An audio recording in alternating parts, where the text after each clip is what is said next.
Ouais, on était voir 1,56. Donc, bon, c'est un peu ce que j'avais prévu. Ça a été plus haut que ce que je pensais. Alors maintenant, la donne change. Au juillet, on change de gouverneur. La Banque centrale, Mervyn King part. Mervyn King, c'était un des 3 minoritaires qui étaient en faveur de l'augmentation des programmes d'achat d'actifs, hein, qui est à 375 milliards actuellement. C'est comme là le problème c'est qu'on ne sait pas trop ce que va faire McCartney, là, le Canadien qui arrive. C'est comme vous, hein, quand vous êtes dans une boîte, vous changez de patron, la boîte change complètement, hein, je veux dire. Donc là il y a une petite incertitude. Est-ce qu'il va marquer sa patte quand il va arriver, hein, parce que Mervyn King, on peut penser qu'il va rien faire là, d'ici le 1er juillet. Donc il y a cette petite incertitude. Alors autre chose, c'est que le funding lending scheme, donc qui est pour l'aide de l'achat d'immobilier, en fait les effets positifs sont à mon avis à venir. Parce que quand vous savez que vous avez par exemple une incitation pour acheter, pour avoir un crédit faible, bah, la première chose que vous faites, vous demandez les conditions de votre banque, puis après vous cherchez un appartement. Et tout ça, ça prend du temps, je veux dire. Donc en fait, les bonnes mesures sont à venir. En plus, la BOE a modifié ce programme d'achat, puisque maintenant il va y avoir donc des prochains programmes d'achat d'actifs, donc enfin, va aider le financement des entreprises. Donc un autre pan de l'économie. Mais alors Philippe, concrètement, haussier, baissier, parce que là... J'ai encore un truc à dire. D'accord. Hein, donc en fait, il y a quand même un autre truc. Il ne faut pas oublier que l'Angleterre, elle a beaucoup de commerce avec la zone euro. Si la zone euro va s'améliorer, l'Angleterre va s'améliorer. Hein, ça va l'aider. Par contre, un autre truc, c'est que qu'est-ce qui s'est passé dans la crise? On a acheté énormément d'obligations anglaises. Donc, pour résumer, d'un côté, si jamais la zone euro s'améliore, le sterling peut baisser à cause de ça, puisqu'on va revendre des actifs anglais, des obligations anglaises. Mais d'un autre côté, je pense que son funding lending scheme va marcher, donc ça va plutôt soutenir le sterling. Donc moi, je serais plutôt enclin à voir le sterling remonter vers 1,54. Ça serait plutôt mon objectif. Je pense que c'est plutôt l'Angleterre, la BOE, donc qui va réussir. Donc là, tu es plutôt enclin à un rebond, donc on ne devrait pas passer en dessous des 1,48. On est à 1,50, 1,51, et plutôt à remonter d'ici 4 mois, tout en sachant qu'effectivement une prévision à 4 mois c'est toujours difficile, pour aller voir chercher 1,54, ça m'étonnerait pas. 1,54, donc on note 1,54. Évidemment, si on casse pas 1,49, ouais. On est d'accord. Et revisiter le 1,56, pourquoi pas. Voir 1,54, voire 1,56. D'accord, ok, très bien. Ok, parfait. Alors, moi, sur le câble, donc le 2, s'il te plaît, merci.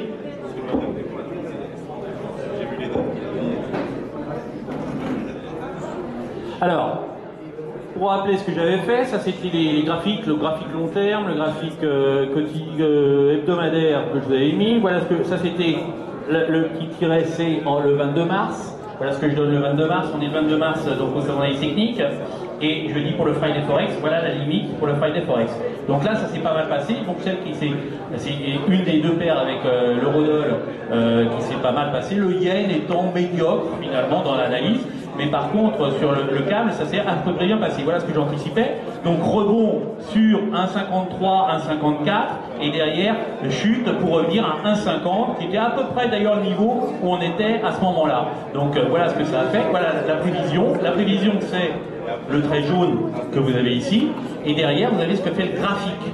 Donc sur le graphique, le marché a dépassé un peu, mais 1,53, 1,54, puisqu'il est allé chercher même 1,56. Donc on était là le 22 mars, on était aux alentours des 1,51, on a monté un peu plus. En fait, on s'est arrêté au premier niveau qui était ici, mais le marché a encore réaccéléré derrière un petit peu pour aller à 1,56 avant de revenir, et on finit à peu près exactement sur 1,51, 1,50, 1,51, qui était le niveau que j'avais donné pour le retour au moment du Friday Forex, qui est cette pointillée-là. Donc je reste sur le long terme, donc ça s'est pas mal passé comme analyse et comme perspective, etc. sur la stratégie. Donc celle-là et l'eurodoll, ça s'est assez bien passé, on peut dire que c'est pas mal. Et sur cette perspective-là, long terme de l'eurodoll, je reste du câble contre dollar, je reste assez baissier. Donc là, pour l'instant, vous voyez que là, on a fait 1, 2, 3, 4, 5. Donc il va descendre certainement vers 1,45.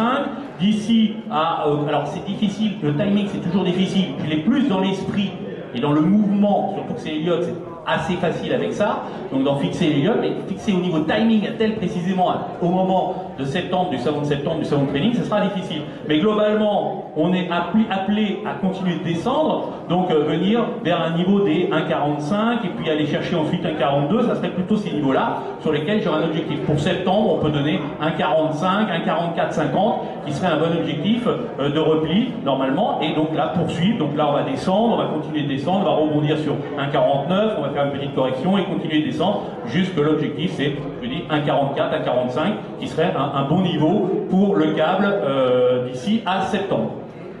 Jérôme?